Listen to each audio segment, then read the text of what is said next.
How you doing? We're back, second time today. What I'm gonna do is we're gonna take it back a little bit. I'm not gonna talk about wrestling right now. What I actually want to talk about is I was perusing through MSN.com the other day and I found a list of the top things a man should never do in the company of a woman. It's funny because I actually do some of these things in front of my fiance. Um, the number one thing is never reveal how much your car costs.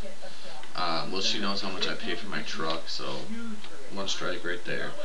Clean your gun. Well, I really don't own any guns, so none that I keep here in my place, so I really don't ever use it, so I don't have to clean it really. Polish high school trophies, which you still have displayed. That one I'm not guilty of. Refer to your mother as your best friend.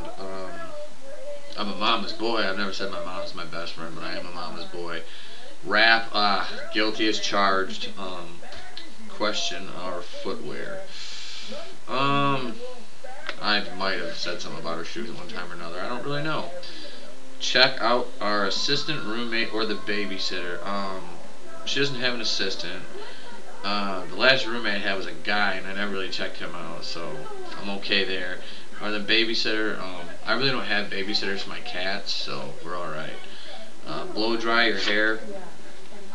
If I blow dried this, it'd probably fall out the rest of the way. Tip less than 20%. Probably been guilty one time or another. Celebrity impressions. Oh, I'm so guilty of that one. Impressions of us. Done that. Forgot to carry cash. Never forgotten to carry. I just haven't had any. This one, Nintendo Wii. I play PlayStation all the time. And we've been together for 5 years, so she's pretty much used to it. Scream at the dog, the guy who just stole our parking spot, at Bill Belichick, because no matter how much Belichick deserves it for being a cheater, when we hear you raise your voice, we have an idea what we're in for.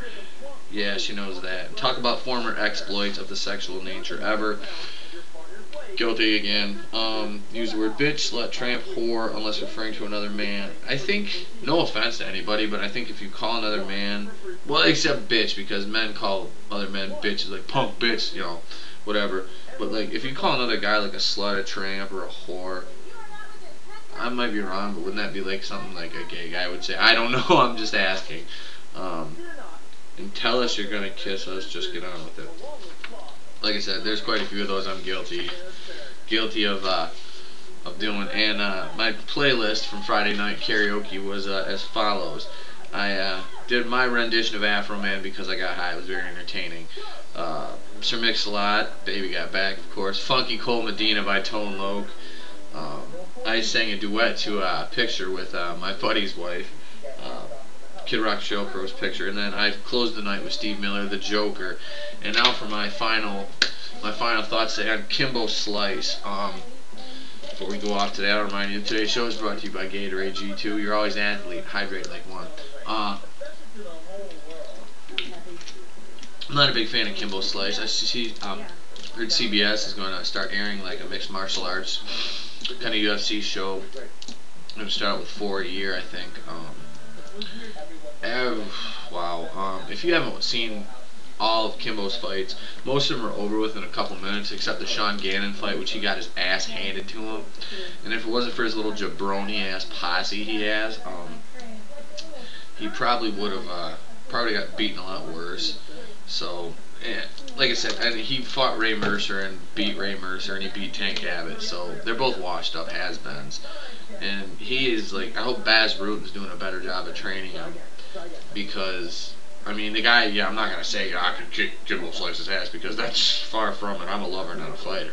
But, he's, I mean, he's 33 years old, so he's pretty much, unless he's like I mean, he's a good fighter, but, you know, the guy, the age is going to start playing a factor in the conditioning anyway, so say what you want. I really could give two shits and a fuck. I'm not going to jump on his bandwagon. I'm not going to be the biggest hater, although I might sound like it. I'm just not a big fan of, like, I'm not going to get into it because it's getting wrestling, so, but that's it. That's all I got for you. I'm done. We'll be back with the regular daily rant tomorrow. A little Monday Night Raw review preview deal, and some other sort of facts and goodness, so watch and discuss.